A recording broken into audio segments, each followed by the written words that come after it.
They said she was already gone. A ghost wrapped in gray hide, stumbling through a world she could no longer see. The stable owner had made his decision. The vet was on speed dial, and the town had already moved on. No one fights for what they believe is already lost. But then a girl with nothing to her name and nowhere to call home slipped through a broken fence one fog-soaked morning. And everything the town thought they knew about mercy, about worth, about what it means to truly see someone, shattered like glass under hooves. This is the story of a blind mare left to die and the invisible girl who refused to let the darkness win. A story about finding your way when the whole world has gone black, and discovering that sometimes the broken ones are the only ones who know how to make each other whole. Before we jump back in, tell us where you're tuning in from, and if this story touches you, make sure you're subscribed, because tomorrow I've saved something extra special for you. The mist hung thick over Millbrook that October morning, clinging to the pines like wet wool and turning the valley into a place where sound traveled strange and distances felt uncertain. The town sat tucked into the Cascade foothills, a collection of weathered buildings that had seen better days when the timber industry still had a pulse. Now the lumber mill stood empty, its windows dark, and the people who remained moved through their lives with the quiet exhaustion of those who had stopped expecting things to get better. Holloway Stables squatted on 5 acres at the eastern edge of town, where the road turned to gravel and the forest pressed close. It wasn't much to look at.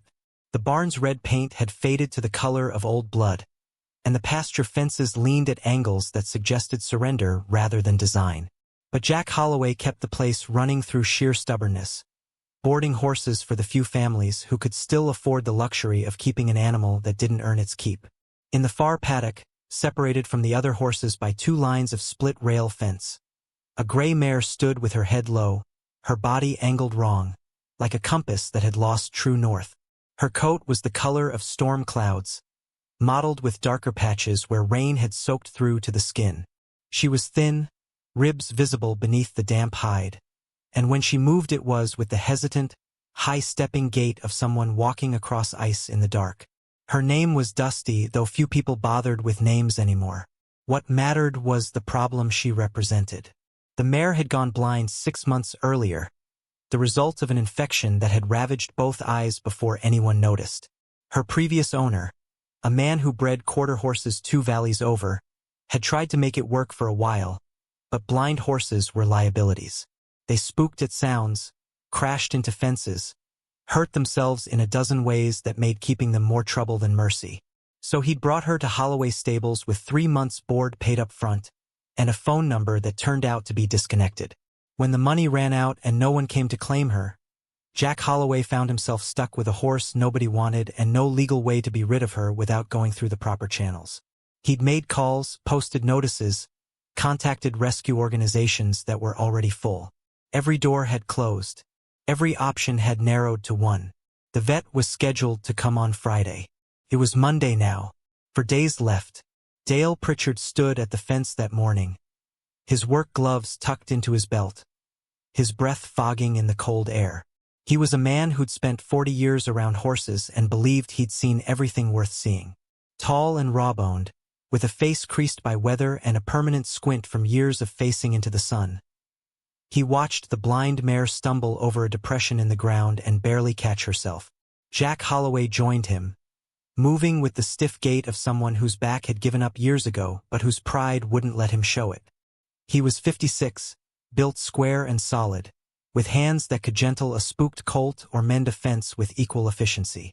His wife Rita said he was too stubborn to retire and too practical to keep throwing good money after bad, and both things were true.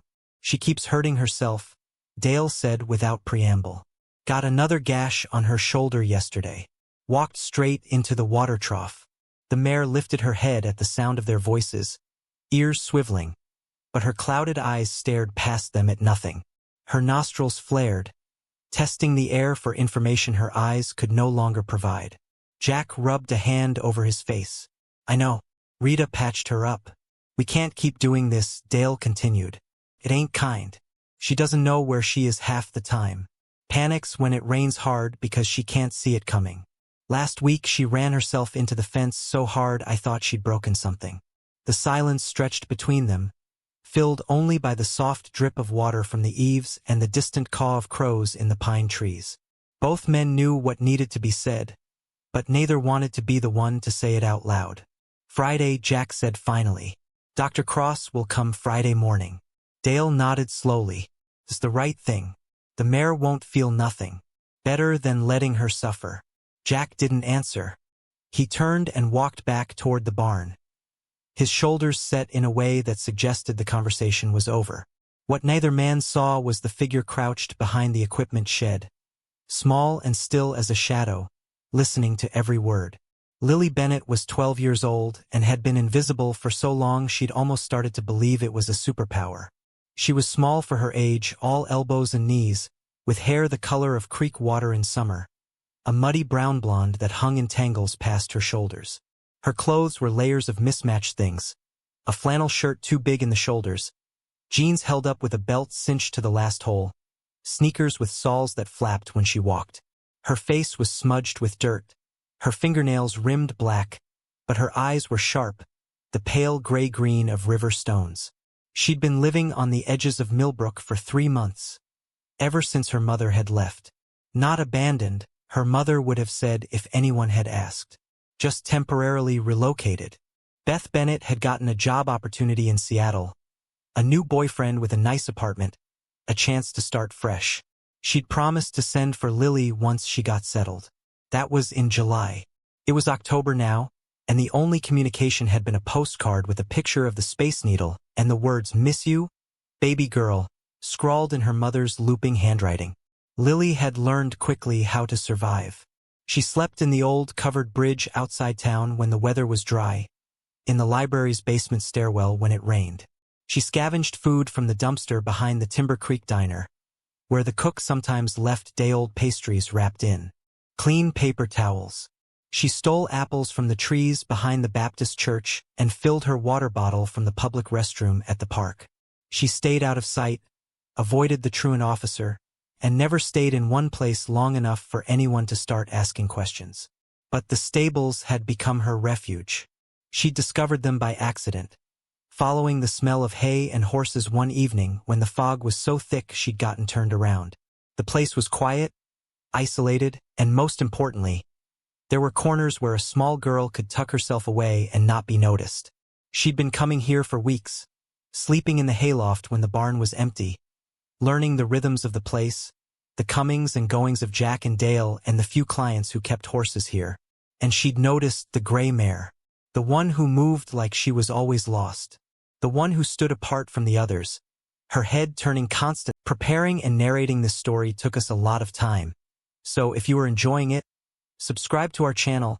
It means a lot to us. Now back to the story. As if searching for something she couldn't name, Lily had watched her from a distance at first, curious about why this horse was kept separate, why she moved so strangely.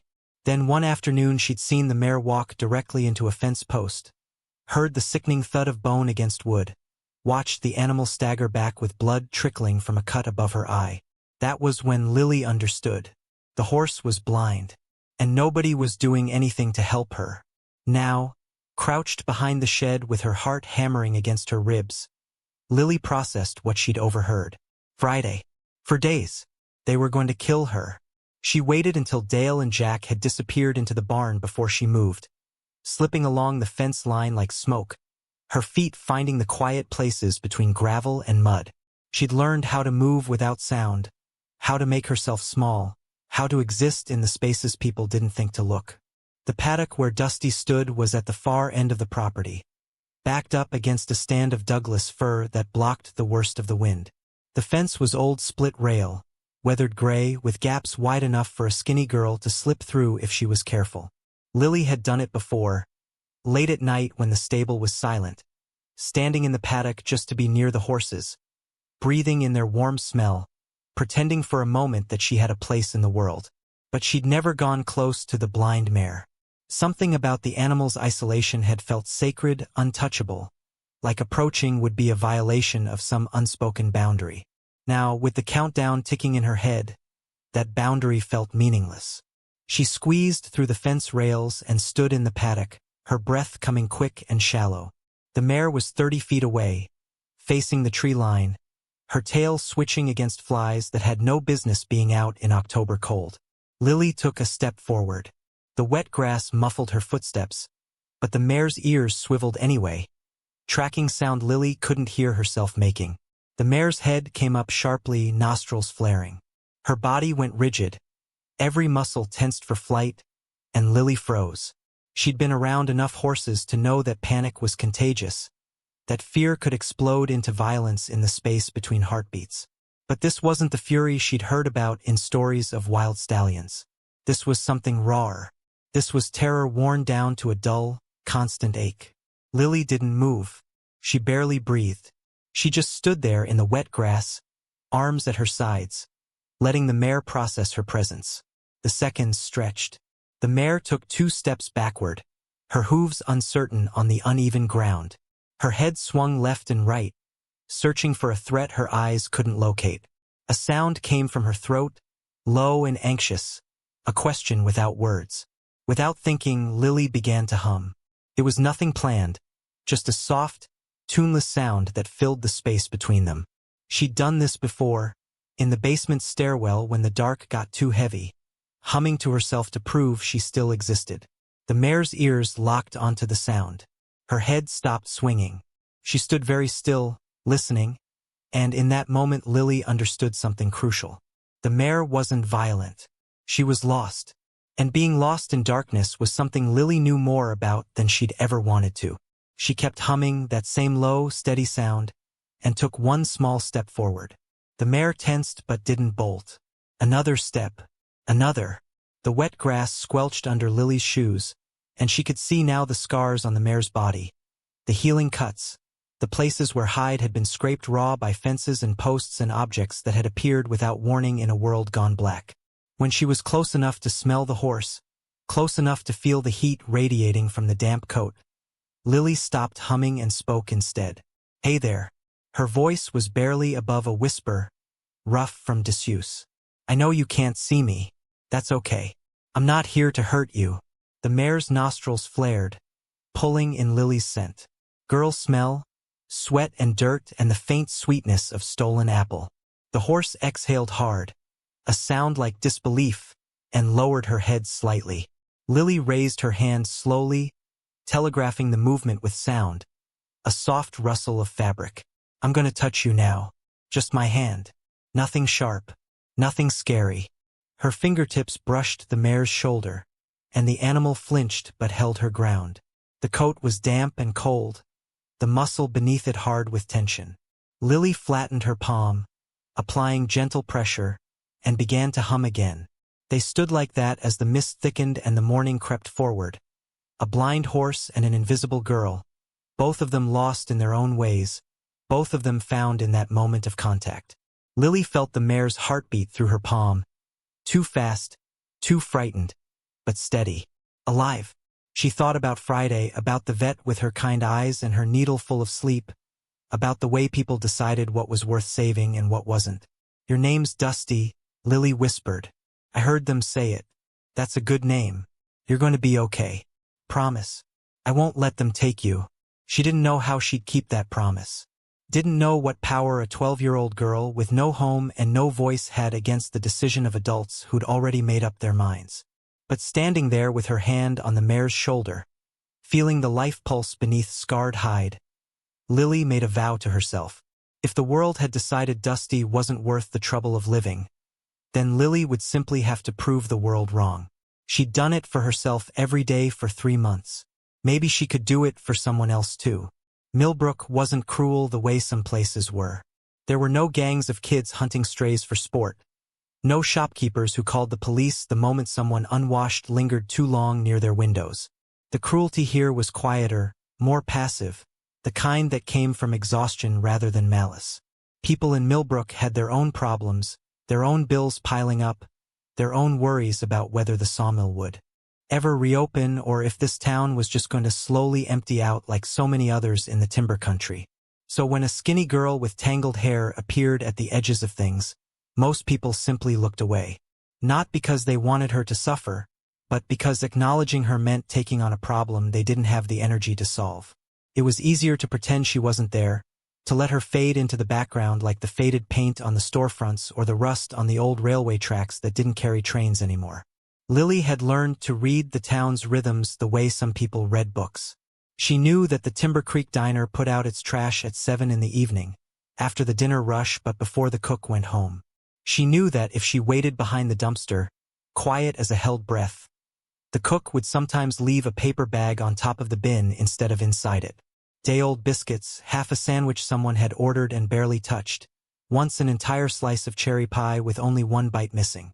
The cook's name was Gordon, a heavy man with flour permanently dusted into the creases of his hands and a face that seemed designed for frowning. He never spoke to Lily, never acknowledged her presence, but the bags kept appearing. It was the town's way of helping without having to actually help, without having to ask questions or fill out forms or call social services and deal with the machinery of intervention. The library was another sanctuary. Millbrook's public library occupied a brick building that had once been a bank, back when the town had money worth protecting. Now it held 3 rooms of books, a computer station that worked half the time, and a basement stairwell where the heating vents made the concrete almost warm. The librarian was a woman named Miss Keller, who wore cardigans in shades of gray and brown and had the kind of face that looked permanently worried. She'd noticed Lily, of course. You couldn't spend weeks haunting the same building without being noticed. But Miss Keller had a gift for strategic blindness.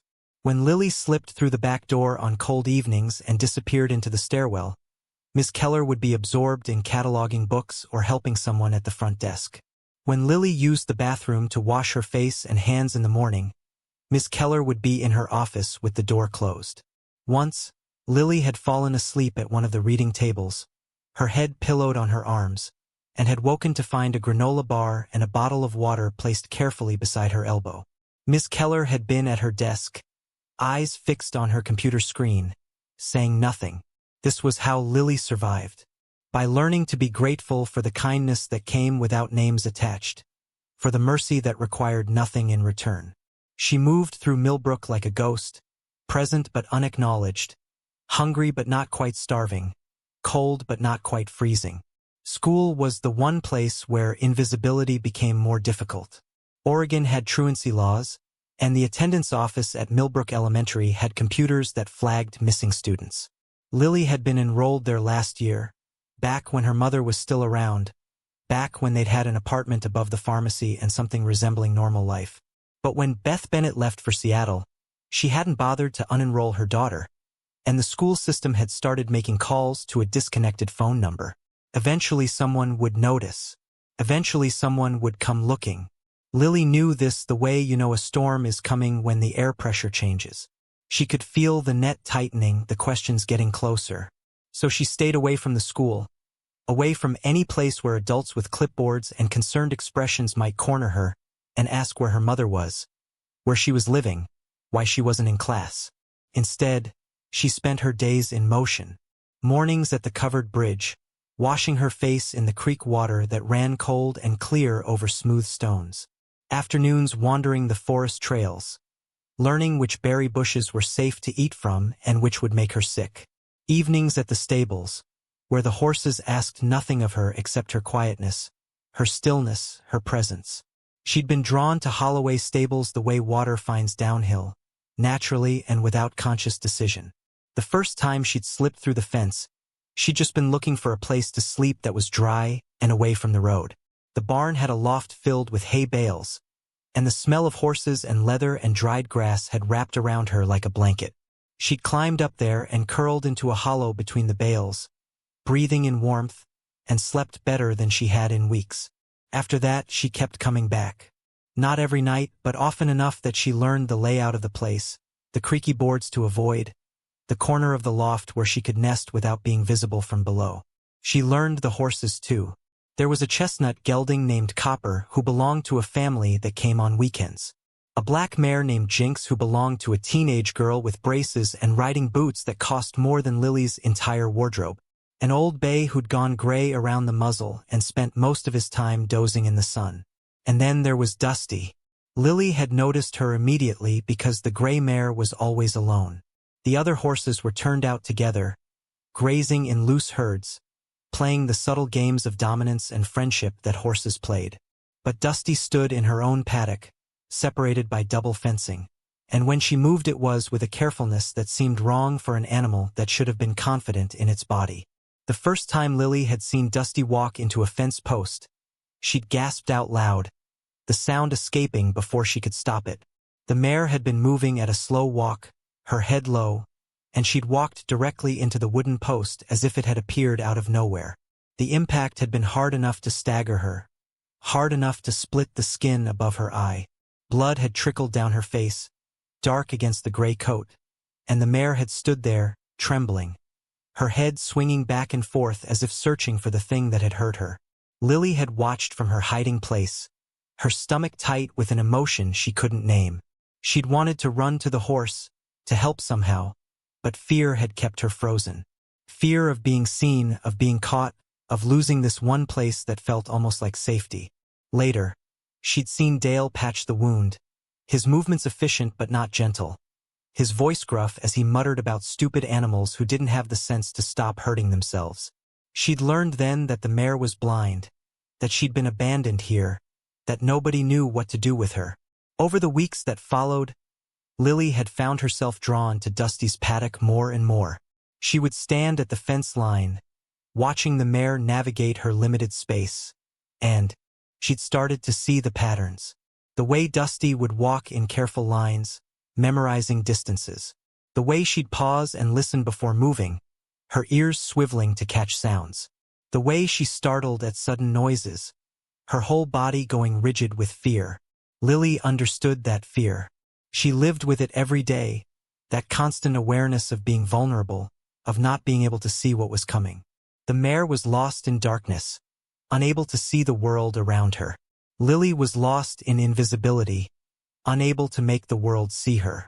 They were both trying to navigate spaces that didn't want them, trying to exist without taking up too much room, trying to survive without demanding too much attention.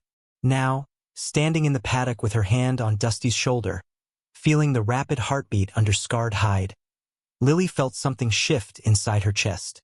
For 3 months she'd been focused solely on her own survival, on making it through each day, on staying hidden and staying safe. But the mare's warm breath against her arm, the way Dusty had allowed her touch instead of bolting, the desperate loneliness that radiated from the animal, all of it cracked something open inside Lily that had been sealed shut since her mother drove away. She wasn't just alone. Dusty was alone too. And maybe, just maybe, alone together was better than alone apart. Lily spent the rest of that day thinking about Friday. For days, the number sat in her chest like a stone.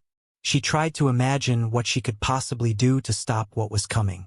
She was 12 years old, homeless, with no money and no authority. Jack Holloway owned the stables. He'd made his decision. What could one invisible girl possibly do to change that? But as the day wore into evening and Lily found herself back at the covered bridge, huddled against the wooden supports with her arms wrapped around her knees, she kept thinking about the moment when Dusty had allowed her touch. The mare hadn't known who Lily was, hadn't been able to see her face or read her intentions. All she'd had to go on was sound and scent and the gentle pressure of a hand against her shoulder. And somehow that had been enough. Maybe that was what Lily needed to do. Not shout or demand or try to force anyone to listen. Just show them. Show them that Dusty wasn't hopeless. Show them that blind didn't mean broken. Show them that the mare was worth saving, not because someone said so, but because it was true. The next morning, Lily was at the stables before sunrise. The sky was still dark, streaked with gray clouds that promised rain, and the air smelled of wet earth and pine. She slipped through her usual gap in the fence and made her way to Dusty's paddock, moving quietly through the half-light. The mare was standing near the center of the enclosure, her head low, her body still. She looked smaller in the darkness, more fragile, and Lily felt a surge of protectiveness so fierce it almost hurt. She climbed through the fence rails and stood at the edge of the paddock, giving the mare time to register her presence. Dusty's head came up, ears forward, and Lily began to hum. The same low, steady sound from yesterday, a note that filled the space between them. She walked forward slowly, her feet finding the quiet places in the grass, and when she reached the mare she placed her hand on Dusty's neck. "Good morning," she whispered. "I'm back, just like I promised." The mare exhaled, a sound that was almost a sigh, and lowered her head until her muzzle rested against Lily's shoulder. The weight of it was substantial, warm and alive, and Lily stood very still, letting the horse lean into her. They stayed like that as the sky lightened from black to gray to the pale yellow of dawn filtered through clouds. Lily talked in a low voice, telling Dusty about the covered bridge, about the granola bar Miss Keller had left, about the family of crows that had taken up residence in the pine tree near the library. The mare listened, her ears flicking to track the sound of Lily's voice, and for those few minutes the world narrowed to just the two of them. When Lily finally pulled away, she noticed something she hadn't seen before. On the far side of the paddock, there was a water trough that Dusty had clearly been avoiding. The grass around it was trampled from where the mare had circled it repeatedly, never quite approaching. Lily walked over to it and saw why. The trough was positioned awkwardly, jutting out from the fence at an angle that would make it difficult for a blind horse to locate safely. An idea began to form. If Dusty couldn't see where things were, maybe Lily could help her learn through other senses. Sound, touch, patterns. The same things Lily used to navigate the world when she needed to stay hidden and move without being seen. She looked around the paddock, taking inventory. There were fence posts at regular intervals, a corner where two fence lines met, a slight depression in the ground near the gate. All of these were landmarks, but only if you could see them. Dusty needed different landmarks. Auditory ones, tactile ones. Lily spent the next hour experimenting. She found a stick and dragged it along the fence line, creating a rasping sound that Dusty's ears tracked immediately. She stomped her foot at regular intervals, creating a rhythm that marked distance. She talked constantly, her voice becoming a beacon that the mare could follow. By the time the sun was fully up and she heard Dale's truck rumbling up the drive, Lily had managed to guide Dusty to the water trough using only sound. The mare had walked slowly, her steps uncertain, but she'd trusted the sound of Lily's voice enough to follow it. When her muzzle finally touched the water, she'd drunk deeply, and Lily had felt a surge of triumph so strong it made her dizzy. She slipped out of the paddock before Dale could spot her, but as she made her way back toward town, her mind was racing. It had worked. Not perfectly, not easily, but it had worked. Dusty could learn to navigate if someone taught her, if someone took the time to show her how to use her other senses to map the world. All Lily needed was time, and time was the one thing they didn't have. Friday was 3 days away now. The clock was ticking, and Lily still had no plan for how to stop it. But she had something else now, something more important. She had proof that Dusty wasn't beyond help. She had proof that the mare could learn, could adapt, could survive her blindness if given the chance. Now she just needed to make someone else see it. Someone who mattered. Someone who could actually change what was coming. The question was how. How did an invisible girl make herself seen?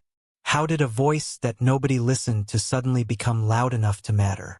Lily didn't know the answer yet, but as she walked through the wet streets of Millbrook, her clothes damp from the morning mist and her stomach hollow with hunger, she felt something she hadn't felt in months. Purpose. She wasn't just surviving anymore. She was fighting for something. And even if she lost, even if Friday came and there was nothing she could do to stop it, at least she would know she'd tried. At least she would know she'd seen Dusty, truly seen her, in a way that no one else had bothered to do. That had to count for something. It had to. The rain started that afternoon. Not the gentle mist that was Millbrook's constant companion, but real rain that came down in sheets and turned the unpaved roads to mud. Lily took shelter under the awning of the old hardware store, watching the water pour off the corrugated metal roof in silver streams.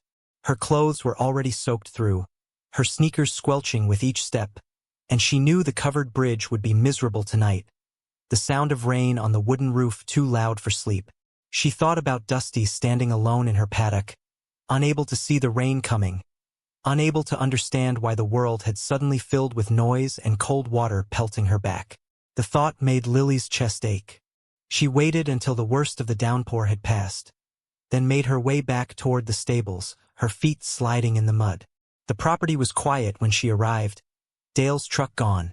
No sign of Jack or Rita. The barn doors were closed against the weather, and the horses who usually grazed outside had been brought into their stalls. Lily slipped through the fence and made her way to Dusty's paddock, her heart sinking when she saw the mare. Dusty was pressed against the far corner of the enclosure, her body wedged between two fence posts, trembling. Her coat was dark with rain, her mane plastered to her neck, and she was making a sound Lily had never heard from her before, a low, continuous whine that spoke of pure panic. The mare's legs were braced wide, her head thrown up high, and her whole body shook with the effort of staying upright in a world that had become nothing but chaos. Lily didn't think. She just moved. She climbed through the fence and walked straight toward the terrified animal, her own fear forgotten in the face of Dusty's distress. The rain hammered down on both of them, cold enough to hurt, but Lily kept walking, kept humming that low, steady note that had become their signal, their connection. Dusty's ears swiveled toward the sound, but she didn't move from her corner.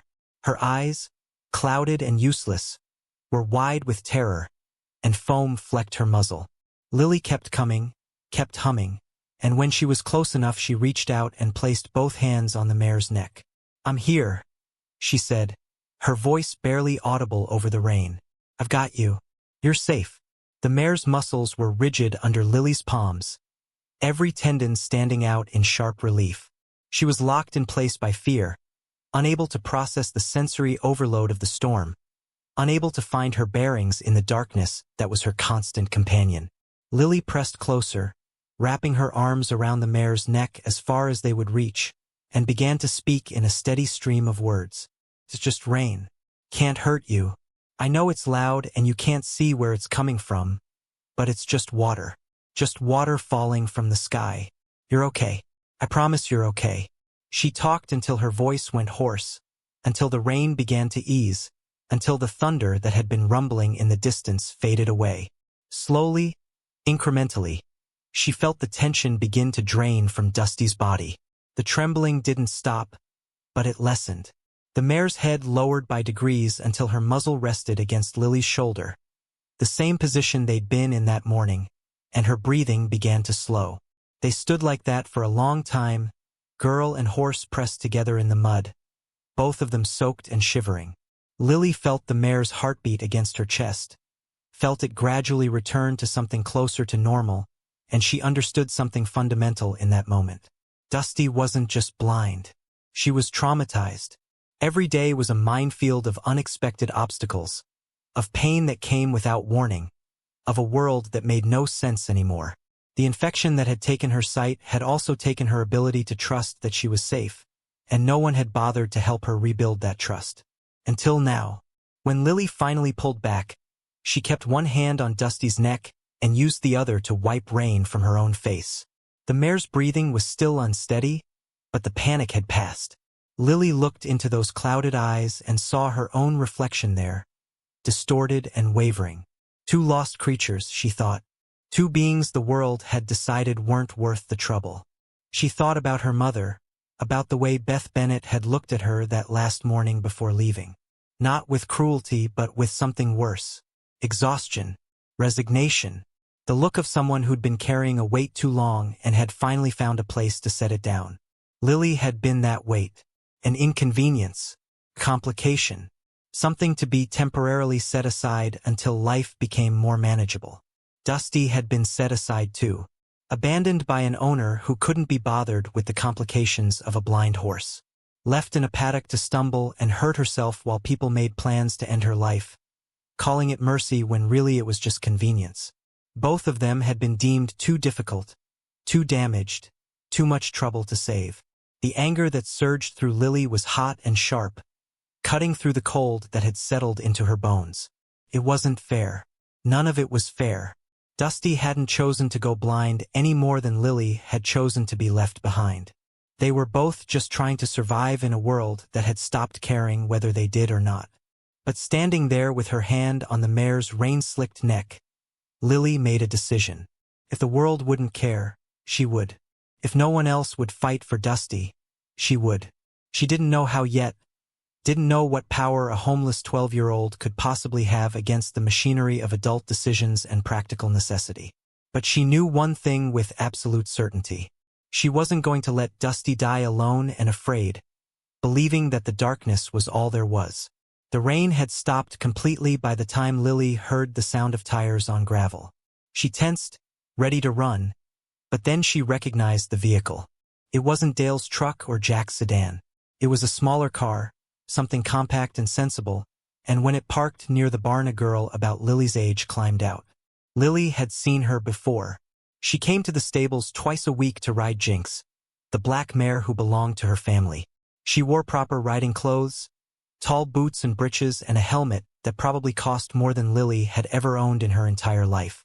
Her hair was dark and pulled back in a neat braid, and even from a distance Lily could see the confidence in the way she moved, the ease of someone who'd never had to question whether she belonged somewhere. The girl was walking toward the barn when she stopped suddenly, her head turning toward Dusty's paddock, toward where Lily stood frozen beside the mare, her hand still resting on Dusty's neck. Their eyes met across the distance, and Lily felt her heart kick into overdrive. She'd been seen. After months of successfully staying invisible, she'd been caught. For a moment neither of them moved. Then the girl changed direction, walking toward the paddock fence with deliberate steps. Lily's first instinct was to run, but something kept her rooted in place. Maybe it was the way the girl moved, without hurry or aggression. Maybe it was the exhaustion that had seeped into Lily's bones, making the thought of running feel impossible.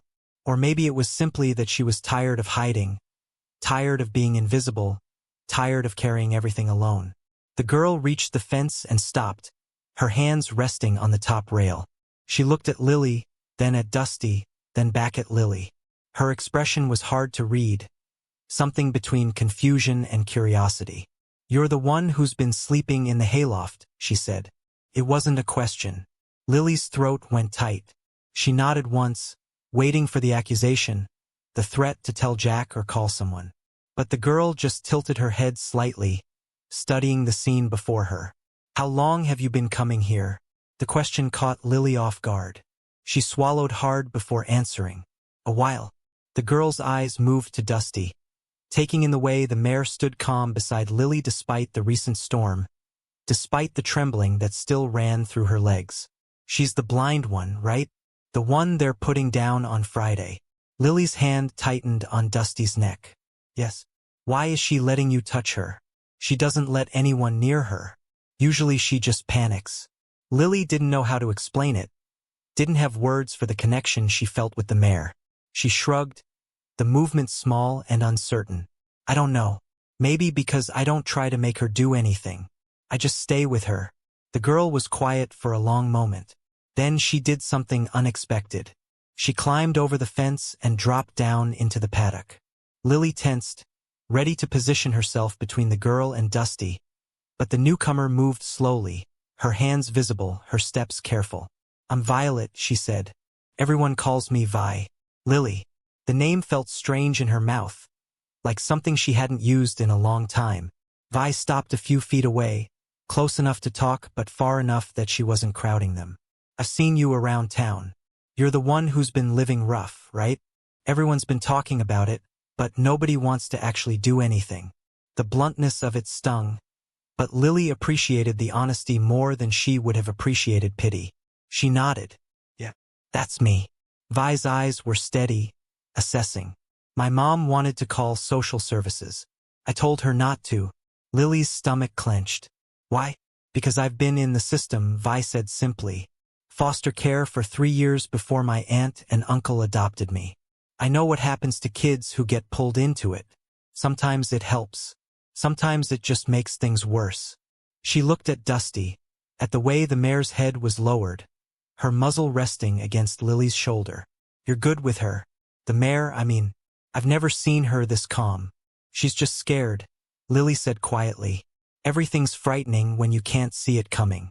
She needs someone to help her understand that she's safe." Vi nodded slowly. "They're really going to put her down?" "Friday morning. Dr. Cross is coming." Lily's voice cracked on the words. "Because she keeps hurting herself and they don't know what else to do with her." "Have you told them?" Told them what? That she can learn. That she just needs time and patience. That she doesn't have to die. Lily shook her head. I'm nobody. Why would they listen to me? Vi's expression hardened, something fierce flashing in her eyes. Because you're the only one who's actually tried to help her. Everyone else just looks at her and sees a problem. You look at her and see someone worth saving. That matters. It should matter anyway. The words settled over Lily like a blanket, warm and unexpected. For months she'd been invisible, her voice unheard, her presence barely acknowledged.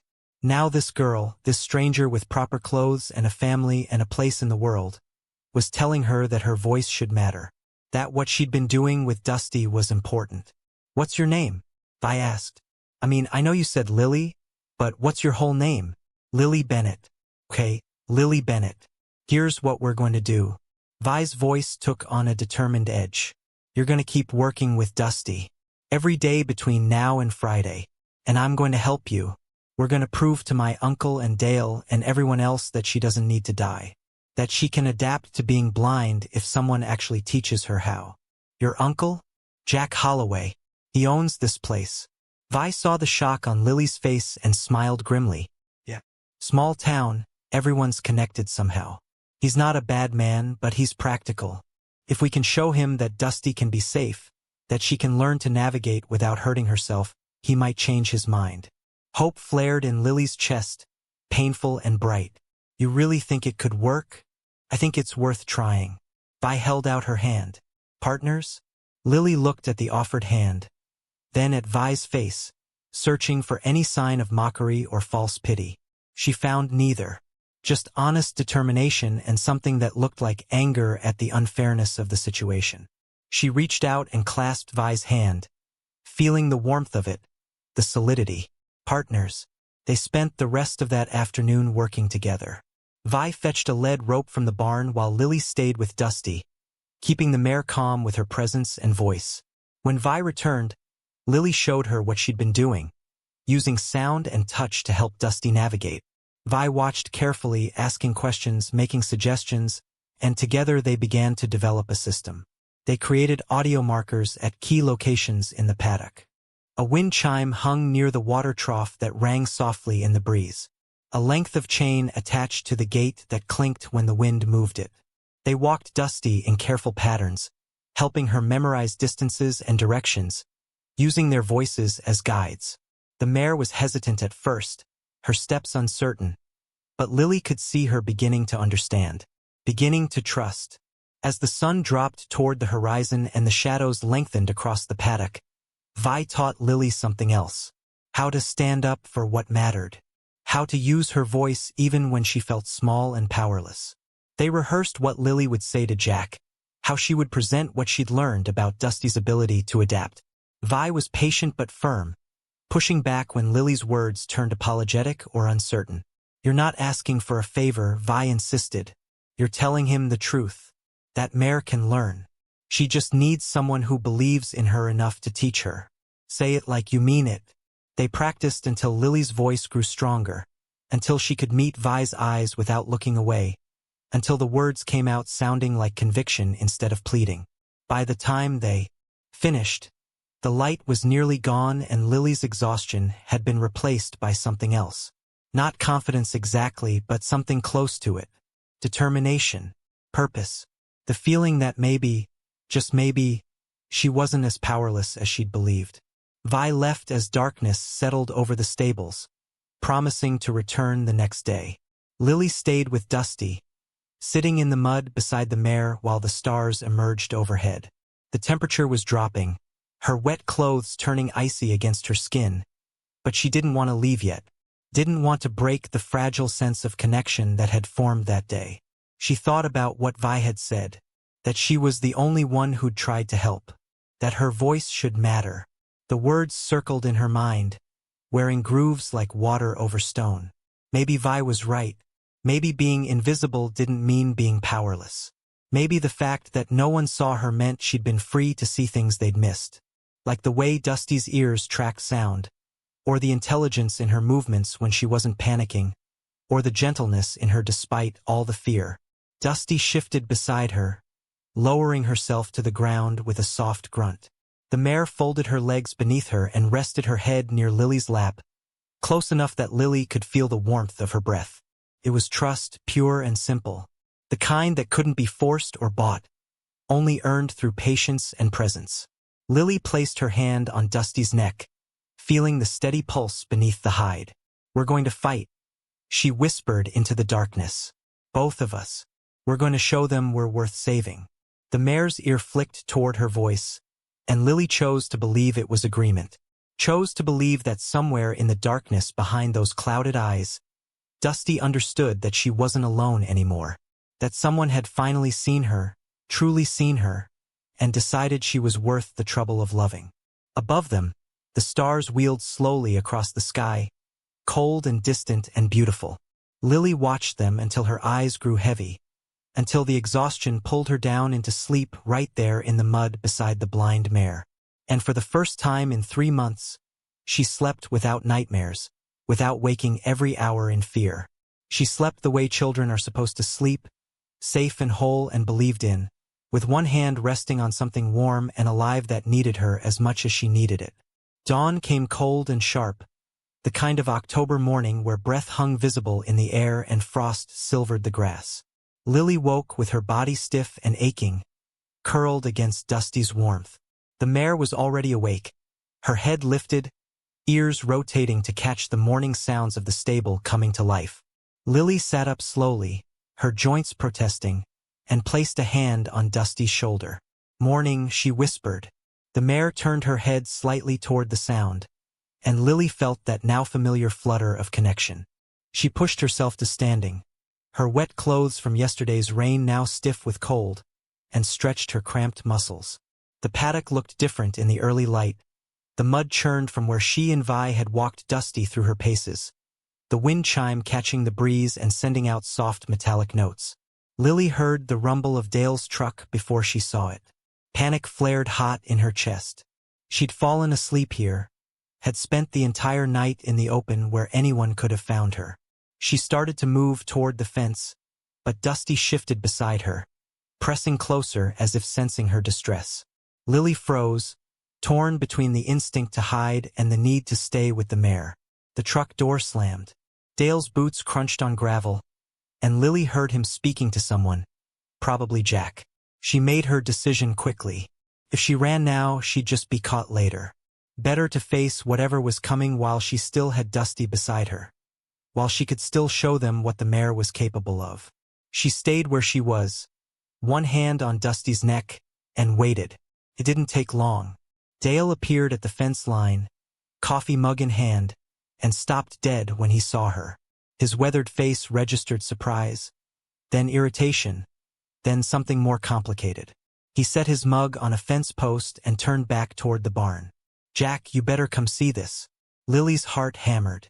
She wanted to speak, to explain, but her throat had closed up with fear. Dusty sensed her tension and shifted restlessly, her own anxiety building in response. Lily forced herself to breathe, to hum that low, steady note that had become their anchor. The mare settled slightly, though her muscles remained taut under Lily's palm. Jack Holloway emerged from the barn, Rita beside him. They walked to the fence together, and Lily watched their faces as they took in the scene. A skinny, muddy girl standing in the paddock with the blind mare. Both of them alive. Neither of them hurt. Jack's expression was unreadable, but Rita's hand went to her mouth, her eyes wide. "How long have you been out here?" Jack's voice was gruff but not unkind. Lily swallowed hard, finding her voice. "Since yesterday afternoon." "All night?" Rita's question came out high and worried. "You must be frozen." "I'm okay," Lily said, though she was shivering so hard her teeth chattered. "The mare needed someone." Dale snorted. "That mare's going to kick you through the fence one of these days. Can't even see where you're standing." But Lily shook her head, drawing on the strength Vi had helped her find yesterday. "No, she won't. She's not mean. She's scared. There's a difference." She kept her voice steady, kept her eyes on Jack. "Everyone thinks she's dangerous because she panics, but she only panics because everything's unpredictable. She can't see what's coming, so every sound, every movement, every person is a threat. But if you give her patterns, if you help her understand her space, she can learn. I've been teaching her. Jack's eyebrows rose. Teaching her. A blind horse. Yes. Lily's conviction grew stronger with each word. Yesterday during the storm, she was terrified. But I came out here and talked to her, stayed with her, and she calmed down. And yesterday afternoon, Vi helped me set up markers. The wind chime by the water trough, the chain on the gate. Dusty's already learning to use them. Watch. She turned to the mare, keeping one hand on Dusty's shoulder, and began to walk slowly toward the water trough. She hummed as she moved, that steady note, and clicked her tongue in a rhythm she'd established yesterday. Dusty followed, her steps careful but deliberate. When they reached the trough, Lily stopped. The wind chimes sang softly in the breeze. Dusty's ears locked onto the sound, and she lowered her head to drink. The three adults at the fence said nothing. Lily led Dusty back across the paddock, using the same sounds, the same steady pace. The mare followed without hesitation, her trust in Lily evident in every step. When they returned to their starting point, Lily looked up at Jack, her chin raised despite her fear. She's not hopeless. She just needs someone who believes in her. Rita was crying silently, tears tracking down her cheeks. Dale had gone very still, his coffee forgotten. And Jack was staring at the mare with an expression Lily couldn't quite read. Disbelief, maybe, or possibly the first stirrings of hope. "You're the Bennett girl," Jack said finally. "Your mother left you." It wasn't a question.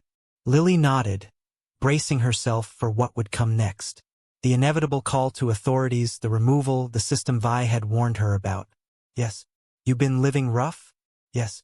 Jack was quiet for a long moment. Then he looked at Rita, and something passed between them, one of those silent conversations married people could have. Rita nodded slightly, wiping her eyes. "Come on out of there," Jack said. "Rita's going to get you some dry clothes and breakfast. Then we're going to have a talk about all this. About you, about the mare, about what happens next." Lily hesitated. "Friday," she said urgently. "Dr. Cross is supposed to come Friday. You can't let her kill Dusty. Not when she's just starting to learn. Not when she's trying so hard." Jack's jaw tightened. "One thing at a time. Come on now. You're shaking like a leaf." Lily climbed through the fence rails, her legs unsteady. As soon as she was out of the paddock, Rita wrapped a coat around her shoulders. Something thick and warm that smelled like wood smoke and laundry detergent. The older woman's hands were gentle, guiding Lily toward the house. "You poor thing," Rita murmured. "Out here all night in wet clothes. You could have caught pneumonia." The house was warm, almost shockingly so after the cold outside. Rita led Lily to a bathroom and started a shower running hot. "There are towels on the rack, and I'll leave some clothes outside the door. They're Vi's from when she was younger. Should fit you well enough. Take your time, warm up properly." Lily stood under the hot water until feeling returned to her fingers and toes, until the shivering finally stopped.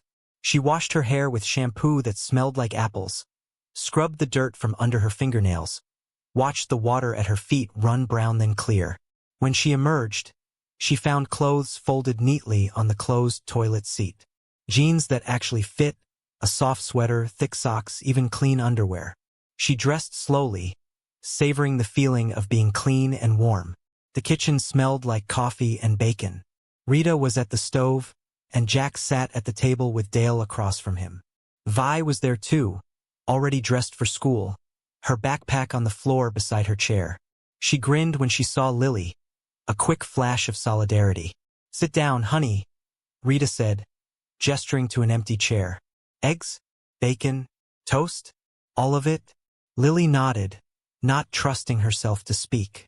Rita placed a plate in front of her piled high with food, more food than Lily had seen in one place in months. She picked up her fork, then paused, suddenly aware of everyone watching her.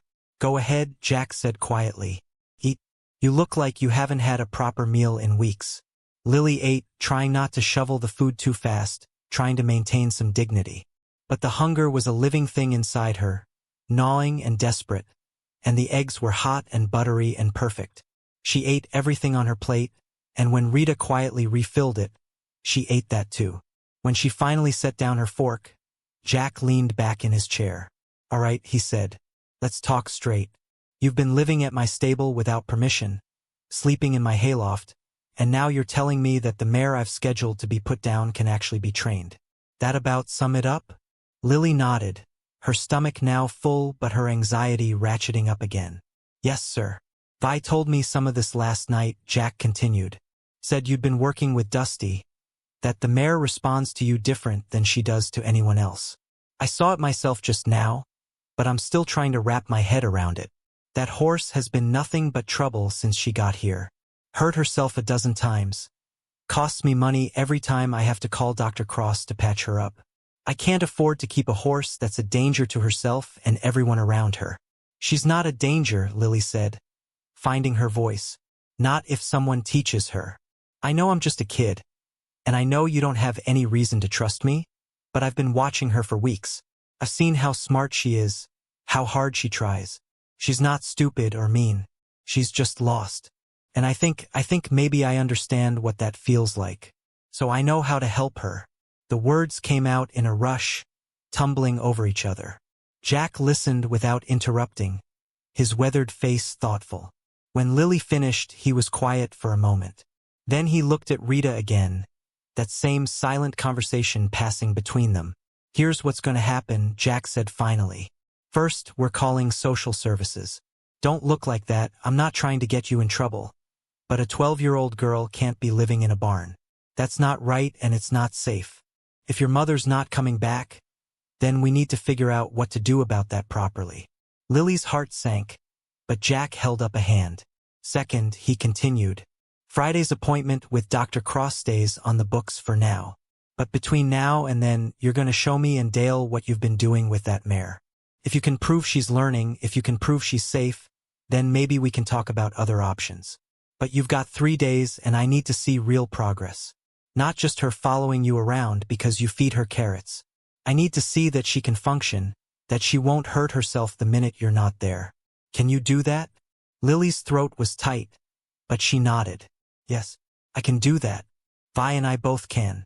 Jack looked at his niece. "You're in on this too?" Vi straightened in her chair, her jaw set. "Yes, that mare deserves a chance. We all do."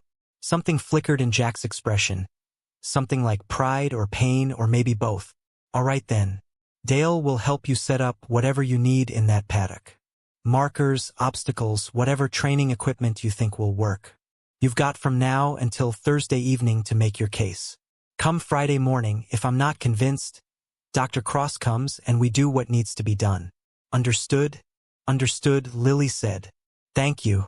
"Don't thank me yet," Jack said gruffly. "You've got a lot of work ahead of you." He stood, signaling that the conversation was over. "Dale, come on. We've got stalls to muck and fence to mend." The two men left, and Vi jumped up from her chair. "I have to get to school, but I'll be back this afternoon. Mom's picking me up early so I can help." She looked at Lily, her eyes bright with determination. "We're going to do this. We're going to save her." After Vi left, Rita made Lily another cup of hot chocolate and sat down across from her. "That was brave what you did out there, staying with her all night." Lily shrugged, uncomfortable with the praise. "I couldn't leave her alone." Rita's eyes were kind but searching. "Jack means what he says, you know, about calling social services." "I know. Are you angry about that?" Lily considered the question. "No," she said finally. "I'm scared. But I'm not angry. I know I can't keep living the way I have been. I just don't want to get sent somewhere far away. Not before I can help Dusty." "We'll figure it out," Rita said gently. "One thing at a time. For now, you focus on that mare. Show Jack what she's capable of. The rest we'll handle when we come to it." Lily spent the rest of that day working with Dusty, with Dale's grudging assistance. They set up a simple obstacle course in the paddock. Poles laid on the ground that Dusty would need to step over. Cones marking a path she'd need to navigate. A tarp stretched between posts that she'd need to walk under. Each obstacle had its own sound marker. A bell on the poles, a rattle on the cones, the distinctive flutter of the tarp in the wind. Dale watched skeptically at first, his arms crossed, clearly expecting disaster. But as the hours passed and Lily patiently guided Dusty through each challenge, using her voice and touch to communicate, his expression began to change. The mare stumbled sometimes, hesitated often, but she tried. That was what mattered. She trusted Lily enough to try. By the time Vi arrived that afternoon, Dusty could navigate the poles without tripping, could follow the cone markers in a relatively straight line, and would walk under the tarp if Lily went first. It wasn't perfect. It wasn't even close to what a sighted horse could do without thinking. But it was progress. Real, measurable progress. Vi took over for a while, giving Lily a break. The two girls had developed a system, and Vi's presence seemed to calm Dusty almost as much as Lily's did. They worked until dusk, until Lily's voice was hoarse and Dusty was tired enough that her steps dragged. When they finally led the mare back to her shelter and made sure she had food and water, both girls were exhausted but exhilarated. "She's doing it," Vi said, leaning against the fence. "She's actually learning." Lily nodded, too tired to speak. She watched Dusty settle down in the straw, the mare's breathing deep and even. Tomorrow would bring new challenges, new obstacles to navigate. But tonight they'd proven something important. Dusty wasn't beyond hope. She was just beyond what anyone else had been willing to give her. The next 2 days passed in a blur of training, eating meals at Rita's table, and sleeping in an actual bed that Rita had made up for her in a spare room. Jack had made the call to social services, and a caseworker was scheduled to visit on Saturday. But for now, Lily was allowed to stay at the ranch, allowed to focus on what mattered. Saving Dusty's life. Each day, the mare improved. Her confidence grew. Her movements became more assured. She learned to use her other senses to map her world, to trust that the sounds and textures Lily taught her meant safety rather than danger. Dale's skepticism softened into something like respect, and even Jack began to look at the mare with different eyes. Thursday evening arrived too quickly. Tomorrow was Friday. Tomorrow, Dr. Cross would arrive with her medical bag and her needle full of mercy. Tomorrow, Jack would make his final decision. Lily stood in the paddock as the sun set, her hand on Dusty's neck, and whispered promises she didn't know if she could keep. "You're going to be okay. We've done everything we can. You've shown them how strong you are, how smart you are. They have to see it now. They have to." Dusty's clouded eyes stared past her at nothing, but the mare's head was low and relaxed, her breathing calm. She'd come so far in just 3 days.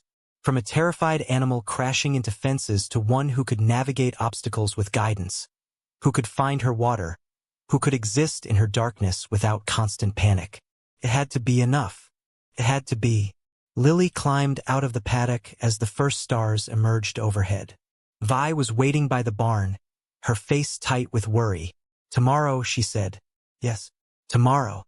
They stood together in the gathering dark, two girls who'd fought for 3 days to save one blind horse, who'd poured everything they had into proving that broken didn't mean worthless, that blind didn't mean hopeless. Tomorrow they'd find out if it had been enough. Tomorrow they'd learn if mercy meant death, or if sometimes, just sometimes, it meant giving someone the chance to learn how to live in the dark. The night stretched ahead of them, the last night before everything changed. Lily didn't sleep much. She lay in the spare bed Rita had given her, warm and clean and fed, and stared at the ceiling. She thought about her mother, about whether Beth Bennett had ever fought for anything the way Lily was fighting for Dusty. She thought about what it meant to be seen, to be valued, to matter. And she thought about tomorrow, about standing in front of Jack and making her case one final time. Not with words, but with proof. With the living, breathing evidence that love and patience could accomplish what force and convenience never could. When dawn finally came, Lily rose and dressed in the clothes Rita had given her. She braided her hair the way Vi had shown her, ate the breakfast Rita prepared even though her stomach was in knots, and walked out to meet whatever Friday would bring. Dusty was waiting in the paddock, standing near the gate, as if she knew something important was coming. Lily slipped through the rails and placed both hands on the mare's face, looking into those clouded eyes that couldn't see her but somehow knew her anyway. "Whatever happens," Lily whispered, "you're not alone. Not anymore." The mare pressed her forehead against Lily's chest, and they stood like that as the sun rose higher, Two beings the world had written off, waiting to see if they'd finally earned the right to stay.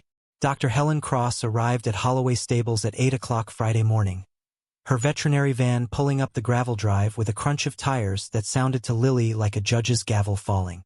The vet was a woman in her 50s with silver-streaked hair pulled back in a practical ponytail and hands that moved with the efficiency of someone who'd spent decades delivering both life and death with equal competence. She wore canvas work pants and boots caked with dried mud, and her face held the kind of weathered kindness that came from caring deeply about creatures who couldn't speak their pain. Lily watched from the paddock fence, her fingers gripping the weathered wood so tightly that splinters pressed into her palms. Dusty stood beside her in the enclosure, the mare's head lifted, ears swiveling to track the unfamiliar sounds. Vi stood on Lily's other side, her shoulder pressed against Lily's in silent support. Neither girl spoke. There was nothing left to say. Everything now depended on what Jack Holloway had decided during the night, whether 3 days of progress had been enough to outweigh months of injuries and the practical reality of keeping a blind horse. Jack emerged from the barn with Dale following, and the two men walked to meet Dr. Cross. Lily couldn't hear their conversation, but she watched the vet's face, looking for any sign of what was coming. Dr. Cross nodded as Jack spoke, her expression neutral, professional. Then she turned and looked toward the paddock, toward where Lily stood with the mare, and something shifted in her features. Surprise, maybe, or curiosity. The three adults walked toward the paddock together. Rita came out of the house, wiping her hands on a dish towel, and joined them. Lily felt her heart hammering against her ribs, felt Vi's hand slip into hers and squeeze hard. This was it, the moment everything either changed or ended. Jack stopped at the fence and looked at Lily, his weathered face unreadable. "Dr. Cross," he said, gesturing toward Lily and Dusty. "This is what I wanted you to see before we make any final decisions." The vet stepped closer to the fence, her eyes moving between the girl and the horse. Her medical bag hung from her shoulder, its weight a reminder of the purpose she'd been called here to serve. "I was told the mare was blind and a danger to herself," Dr. Cross said, "that she couldn't adapt to the disability and was suffering. Is that still your assessment?" "It was," Jack said slowly, "but these girls have been working with her. 3 days of intensive training.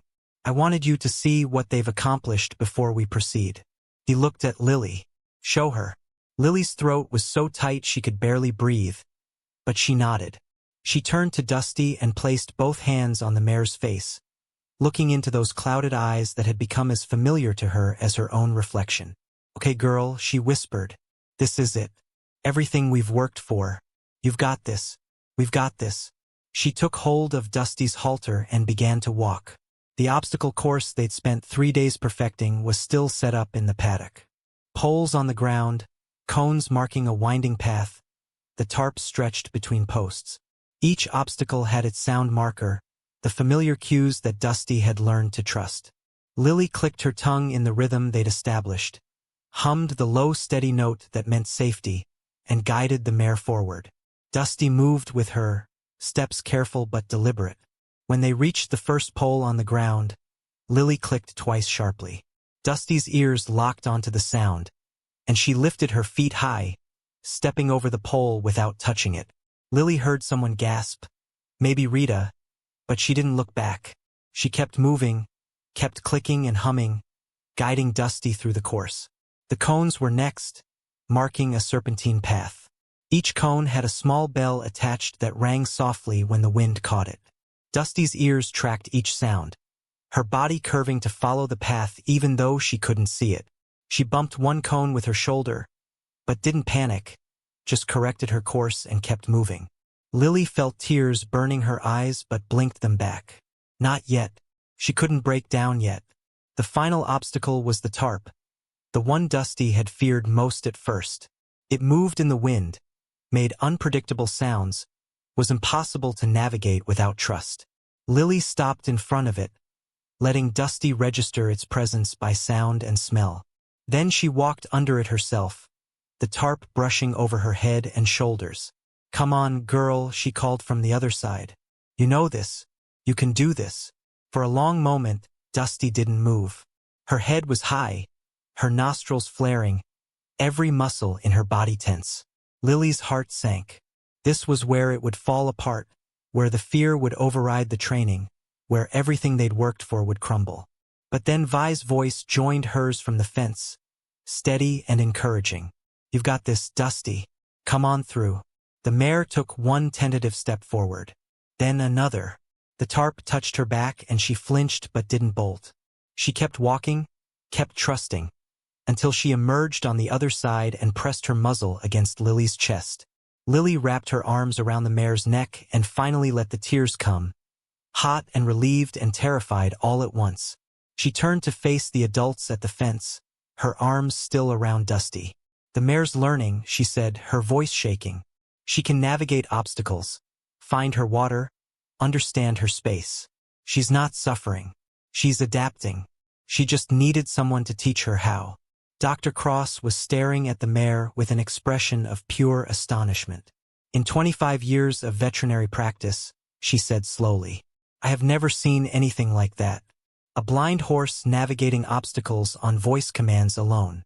The mare's rehabilitation is remarkable." "But," Dale interjected, his voice hard, "what happens when the girl's not here? When there's no one to guide her? The mare still crashes into things when she's alone. Still hurts herself. This is impressive, I'll grant you, but it's not practical for the long term." Lily's brief surge of hope crashed. Dale was right. She'd proven Dusty could learn, but she hadn't solved the fundamental problem. The mare still needed constant supervision, constant guidance. And Lily was just a kid. A homeless kid who'd be taken away by social services tomorrow. She couldn't be here every moment. Couldn't provide what Dusty needed to truly be safe. She opened her mouth to argue, to plead, but no words came. What could she say? That she'd drop out of school to stay with Dusty full-time? That she'd live in the paddock forever? It was impossible, and everyone knew it. The silence that followed was crushing, broken only by the wind moving through the pines and the soft jingle of the bells on the cones. Then Jack Holloway spoke, his voice rough but steady. What if she wasn't alone? Everyone turned to look at him. Jack was staring at Dusty, his jaw working like he was chewing on words he hadn't quite figured out how to say yet. "What if we brought in another horse to be with her? A companion? Horses are herd animals. They guide each other, watch out for each other. Maybe what Dusty needs isn't just human guidance. Maybe she needs a friend." Dr. Cross tilted her head, considering. "A guide horse," she said slowly, "like a guide dog for the blind, but equine. It's not common, but I've heard of it being done. A sighted horse could help her navigate, keep her from injuring herself when no one's around. Could work. But you'd need the right temperament in the companion. Calm, patient, protective. I might know of one," Jack said.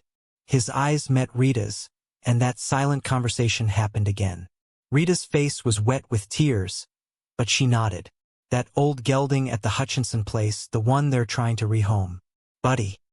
He's 23, too old for riding, but gentle as they come. Tom Hutchinson owes me a favor. I could ask." Dale's skepticism was written across his face, but he didn't argue. Vi was gripping the fence rail so hard her knuckles were white, and Lily felt like her chest might crack open from the pressure of hope and fear warring inside her. Dr. Cross set down her medical bag, the movement deliberate. "Mr. Holloway," she said, "if you're willing to try this approach, I'd like to give it a chance. What this girl has accomplished with this mare in 3 days is extraordinary. With proper support, with a companion animal, with continued training, I believe Dusty could have a good quality of life. She won't ever be a riding horse again, but she could be happy. She could be safe." Jack looked at the mare, then at Lily, then at the obstacle course that represented 3 days of desperate hope and backbreaking work. He was quiet for so long that Lily thought she might shatter from the tension. Then he turned to Dr. Cross. "Put your bag back in the van," he said. "We're not putting her down today." The relief that flooded through Lily was so intense it buckled her knees. She grabbed Dusty's mane to stay upright, and Vi vaulted over the fence to wrap her arms around both girl and horse. Rita was crying openly now, and even Dale looked like something had loosened in his chest, some tight knot of resignation finally coming undone. "But," Jack continued, his voice taking on a stern edge. This is conditional. We try the companion horse approach. We continue the training. And we monitor Dusty's welfare closely. If she's still injuring herself regularly, if she's suffering despite our best efforts, then we'll have to reconsider. This isn't a permanent reprieve. It's a chance. Do you understand? Lily nodded, not trusting her voice. She understood. Dusty had been granted a stay of execution, but the work was far from over. They'd have to prove, day after day, that the mare could thrive despite her blindness. That she was worth the extra effort, the additional expense, the complications she brought. It was more than Lily had dared to hope for an hour ago, but it was also a weight, a responsibility that would require everything she had. Dr. Cross picked up her bag, but before she left, she walked to the paddock fence and looked at Lily. "What you've done here is remarkable," she said quietly. "You saw something in this animal that no one else could see. You believed in her when everyone else had given up. That kind of advocacy, that kind of compassion, it matters. Don't ever lose that." Lily could only nod, her throat too full of emotion for words. The vet left, her van pulling away down the gravel drive, taking with it the immediate threat of death. But Lily knew the threat wasn't gone, just postponed. They'd bought time, nothing more. Now they had to make that time count. The rest of that morning was a blur of activity. Jack called Tom Hutchinson about the old gelding, and by noon it was arranged. Buddy would arrive Monday morning. In the meantime, Rita brought out blankets and set up a corner of the barn as a temporary living space for Lily, somewhere warm and dry until the social worker visit tomorrow could determine something more permanent.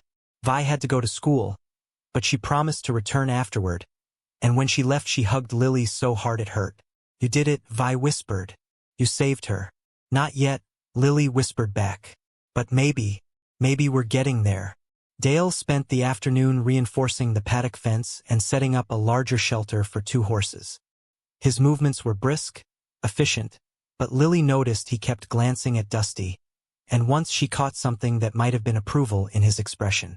Jack worked alongside him, and Rita brought out sandwiches and thermoses of coffee, creating an atmosphere of purposeful industry that felt almost like hope.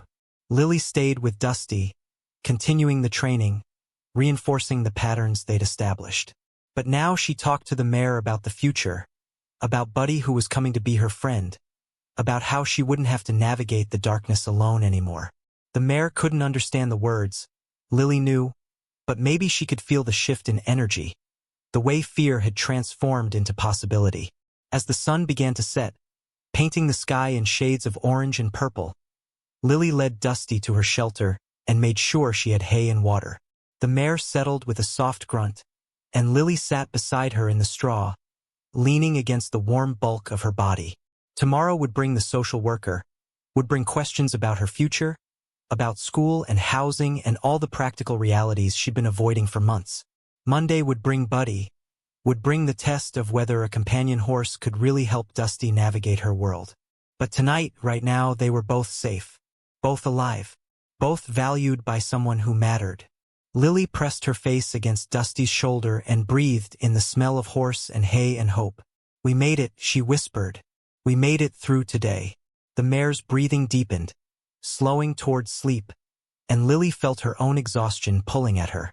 She should go to the barn, to the warm corner Rita had prepared, to the blankets and pillow waiting for her. But she couldn't make herself leave. Not yet. Not when Dusty's heartbeat under her cheek felt like the only solid thing in a world that had spent months trying to convince her nothing solid existed. She thought about her mother, about Beth Bennett somewhere in Seattle living a life that had no room for a daughter. She thought about the months of invisibility, of hunger, of cold. She thought about finding Dusty and recognizing in the mare's eyes the same desperate loneliness that had hollowed out her own chest. And she thought about what Dr. Cross had said. You saw something in this animal that no one else could see. Maybe that was what love was, Lily thought. Seeing what others missed. Believing when everyone else had stopped believing. Fighting for something not because it was easy or practical or guaranteed to succeed, but because the alternative, giving up, letting go, accepting that some beings were disposable, was unthinkable. She'd fought for Dusty because losing the mare would have meant accepting that she herself was losable too. That beings like them, damaged and difficult and demanding more patience than the world wanted to give, weren't worth the trouble of saving. But they were worth it. They had to be. Because if they weren't, if broken things couldn't be mended and lost things couldn't be found and blind things couldn't learn to navigate the dark, then what was the point of any of it? What was the point of continuing when the world had already decided you were finished? Dusty shifted in her sleep, and her head came to rest across Lily's lap, heavy and trusting. Lily stroked the soft muzzle, feeling the warm breath against her palm, and made a silent promise. Whatever came next, whatever the social worker said tomorrow, whatever challenges Monday brought, she would keep fighting. For Dusty, yes, but also for herself. For the principle that no life should be disposable, that every being deserved someone who would see them, truly see them, and decide they were worth the extraordinary effort of love. The stars emerged overhead, visible through the open side of the shelter, cold and distant and beautiful. Lily watched them until her eyes grew heavy, until sleep pulled her down into darkness that for once felt gentle instead of threatening. And as she drifted off with her hands still resting on the blind mare's face, she dreamed of light, of a world where being broken didn't mean being finished, where losing your way didn't mean you were lost forever, where two beings who'd been written off as hopeless could find each other in the dark and decide, together, that they were worth saving after all. Saturday morning arrived with fog so thick it turned the world into something soft and indistinct, distances impossible to judge and familiar landmarks transformed into ghost shapes. Lily woke in the barn corner Rita had prepared, under blankets that smelled like lavender detergent, and for the first disorienting moment couldn't remember where she was. Then it all came rushing back. Dusty, the reprieve, the social worker coming today. She dressed quickly in the clothes Vi had given her and made her way outside. The stable yard was quiet, the fog muffling sound until even her footsteps seemed distant. She went straight to Dusty's shelter and found the mare already awake, standing near the entrance with her head lifted, as if testing the air for information her eyes couldn't provide. "Morning, girl," Lily said softly, and Dusty's ears swiveled toward her voice. The mare walked forward carefully, navigating the space she'd memorized, and pressed her muzzle into Lily's hands. They stood like that for a while, breathing the same fog-thick air, and Lily felt the knot of anxiety in her chest loosen slightly. Whatever happened with the social worker today, this moment was real. This connection was solid. Rita called her to breakfast at 7:30, and Lily sat at the kitchen table picking at scrambled eggs while Jack read the newspaper and Rita moved around the kitchen with quiet efficiency. The social worker was scheduled to arrive at 9. Lily had 90 minutes to prepare for questions she didn't know how to answer, to somehow explain 3 months of survival on the streets in a way that wouldn't immediately result in her being removed to some facility or foster home hours away from here, away from Dusty. "You holding up okay?" Rita asked, refilling Lily's orange juice without waiting for an answer. "You look pale." "I'm fine," Lily said, though her stomach was churning. "Just nervous." Jack set down his newspaper and looked at her over his reading glasses. "The caseworker's name is Mrs. Patricia Vance. She's been doing this work for 20 years, and she's fair. Honest but fair. She's going to ask you a lot of questions about your mother, about how you've been living, about what you want. You answer truthfully, you hear me? Don't try to hide things or make it sound better than it was. The truth is what matters. What if the truth means they take me away?" Lily's voice came out smaller than she intended. "What if I can't stay here? What about Dusty?" Jack's expression softened. "We'll cross that bridge when we come to it. But know this, Rita and I have already discussed it. We're willing to provide temporary placement if Mrs. Vance approves it. We've got the space, and God knows you've proven you can work hard. It's not a guarantee, but it's a possibility." Lily felt tears prick her eyes. "Why?" she whispered. "Why would you do that for me?" Rita came to the table and sat down, reaching across to take Lily's hand. "Because you saw that mare when no one else would. Because you fought for her when it would have been easier to walk away. That tells us something about who you are. Character matters more than circumstance, and you've got character in spades." The social worker arrived precisely at 9, pulling up in a sensible sedan that looked like it had seen a lot of miles. Patricia Vance was a woman in her late 50s, built solid and practical, with graying hair cut short and eyes that missed nothing. She carried a leather portfolio and wore a cardigan despite the mild weather, and when she shook Lily's hand her grip was firm. "Lily Bennett," she said, "I've been looking forward to meeting you. You've caused quite a stir in our office this week.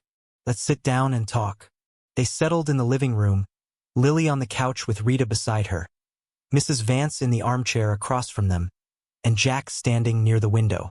The social worker opened her portfolio and clicked her pen, but before she started writing she looked at Lily with an expression that was hard to read. "First things first," she said.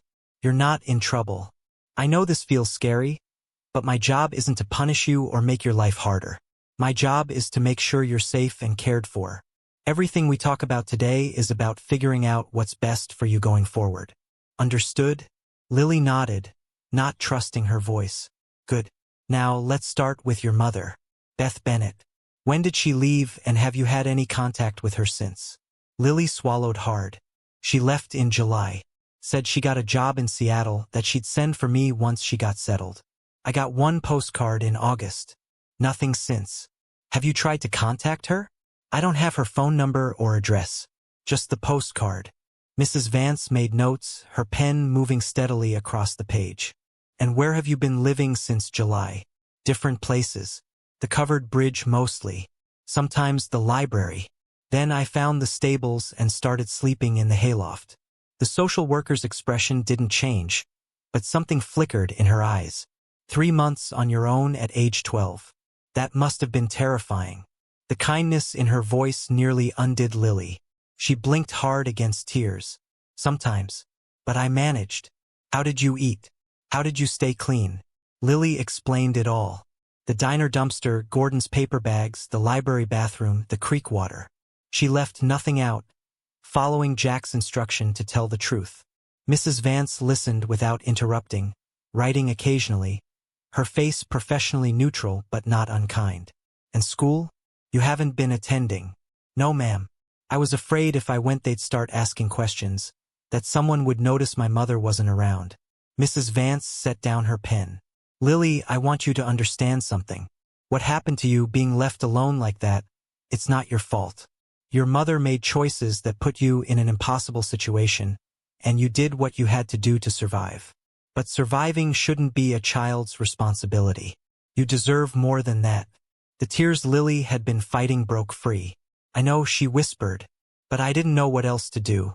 I didn't want to go into the system. I've heard stories. Some of those stories are true," Mrs. Vance said honestly. "Foster care can be difficult, but it can also be a lifeline. It depends on the placement, on the people involved." She looked at Jack and Rita. "The Holloways have indicated they're willing to provide temporary kinship care, pending a home study and approval. That would allow you to stay here while we work on a more permanent solution." "What about my mother?" Lily asked. "Will you try to find her?" "We'll locate her, yes.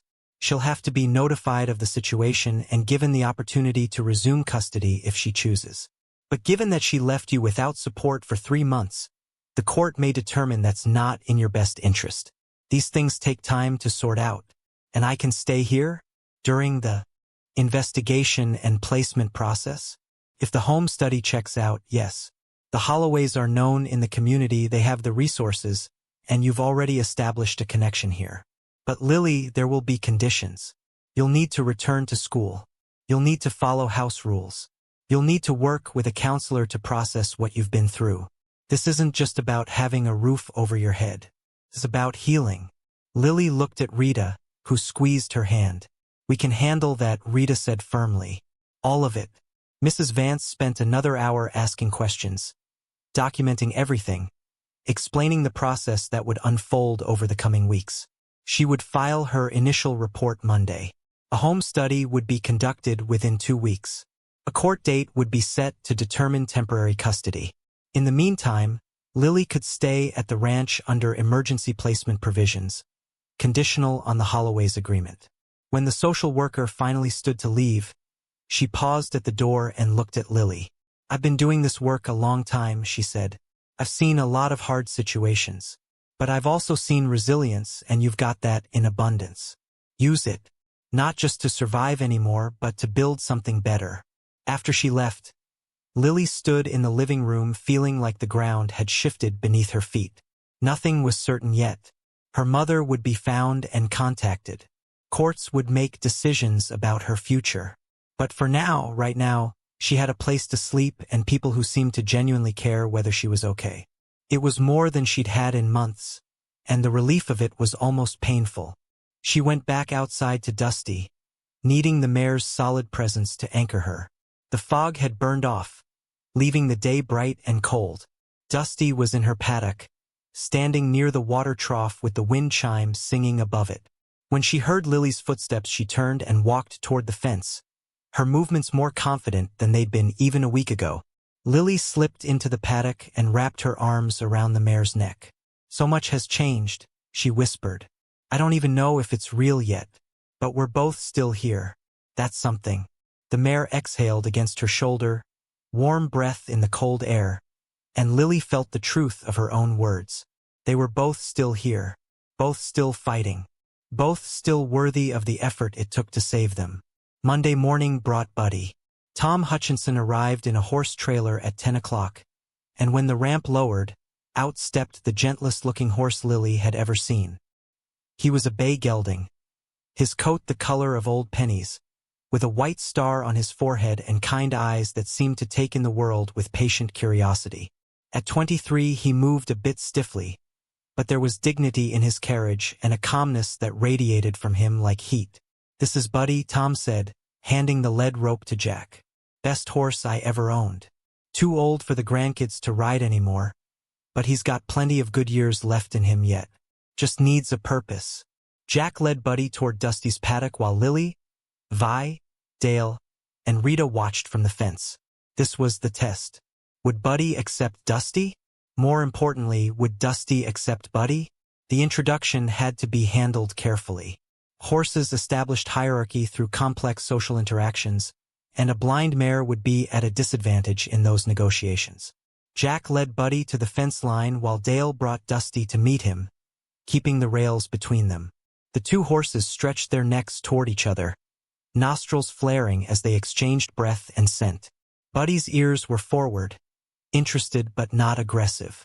Dusty's ears swiveled uncertainly, her head high with tension. "Easy now," Dale murmured, keeping a firm grip on Dusty's lead. The horses stood nose to nose for a long moment, and then Buddy did something extraordinary. He reached over the fence and gently touched his muzzle to Dusty's clouded eye, the gesture so tender it made Lily's throat ache. The mare flinched but didn't pull away, and Buddy nickered softly, a low, reassuring sound. "I'll be damned," Tom breathed. "He knows she's blind. See how gentle he's being? That's a good sign." They brought Buddy into the paddock, keeping both horses on lead ropes for control. Buddy walked calmly beside Jack, his attention focused on Dusty. When they released both horses, there was a moment of tension as Dusty wheeled away, uncertain, her hooves striking the ground in warning. But Buddy didn't chase or challenge. He simply followed at a respectful distance, matching his pace to hers, giving her space but staying close. Over the next hour, they watched the two horses negotiate their relationship. Buddy would approach, Dusty would retreat, and Buddy would wait patiently before trying again. Gradually, the distance between them shrank. Dusty's flight responses became less frantic.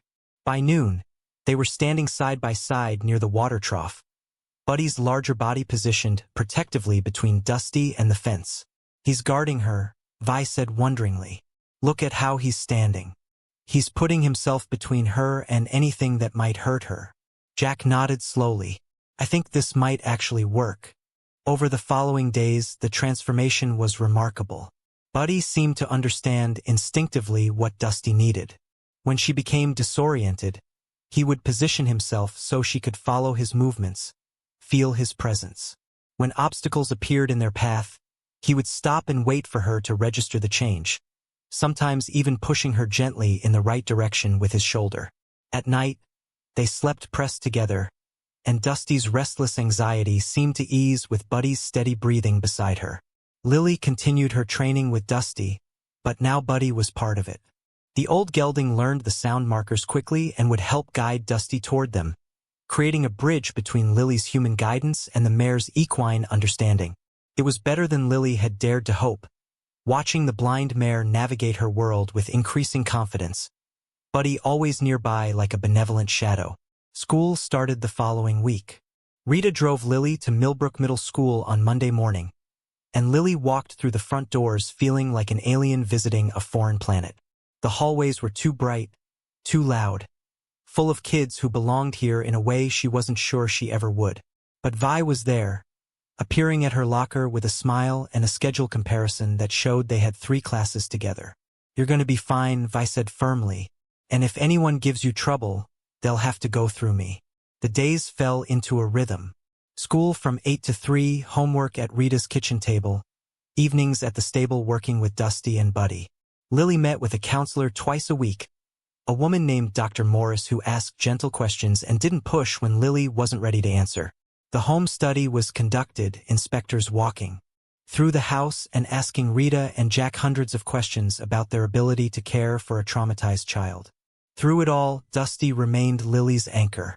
No matter how overwhelming school became, no matter how many forms the social workers needed filled out, no matter how uncertain her future felt, the mare was there, steady, alive, proof that broken things could heal if given time and patience and someone who refused to give up.